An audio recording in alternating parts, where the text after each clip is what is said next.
বসে থাকবে যে ছেলে গলায় দড়ি দিচ্ছে মানে তো কি করবে? ও গলা দড়ি দেখ বা মরে যা, আমি যেখানে বি ঠিক করছি ওখানে বি করতে হবে, এটাই আমার শেষ কথা। এই বাবু কোথায় যাচ্ছে বধু? ও ডানি ছেলেটাকে ধরো না গো ভাই। এই বিশু পাগলামো করছিস কেন? ছাড়। এই খাসি লেগে মনে হয় আমার ছেলেটাই মরবে। চ তোর বিয়ে আমি দেবো। ভাবি তাড়াতাড়ি বিশুকে রেডি করে দাও, আজকে মেয়ে দেখতে যাবো। মেয়ে দেখতে যাবি মানে? তুই জানিস নি বিশুর বি ঠিক হয়ে আছে? দেখো ভাই, আজ থেকে 20 বছর আগে যে ভুলটা আমার সাথে করিছো, আজ সেই একই ভুল তুমি তোমার ছেলের সাথে করতে যাচ্ছ। এটা আমি কোনোদিনই হতে দেবো না।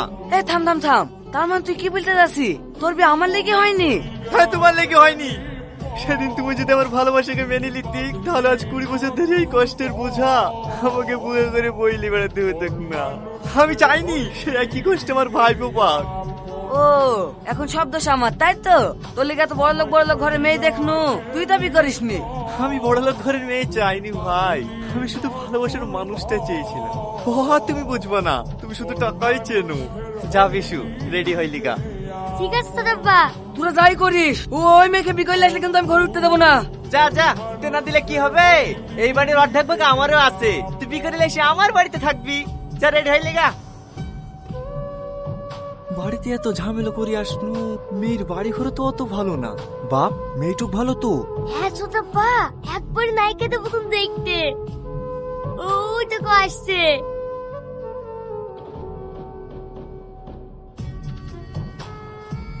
ও মা কি হলো? ও কিছু না, মাথাটা কেমন যেন একটু ঘুরে উঠেছিল। এই জেসমিন, তুই বুড়ি খেলে গিয়ে একটু চেয়ারে বসা, আমি চাটা করে নিয়ে আসি। ঠিক আছে খালা।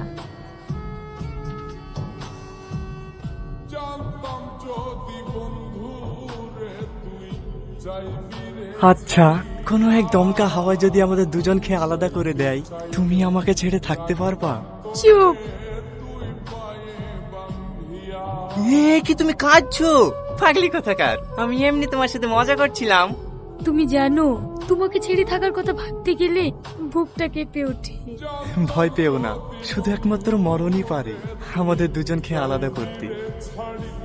ছোটব্বা, ও ছোটব্বা, তোমার বৌমাকে দেখো।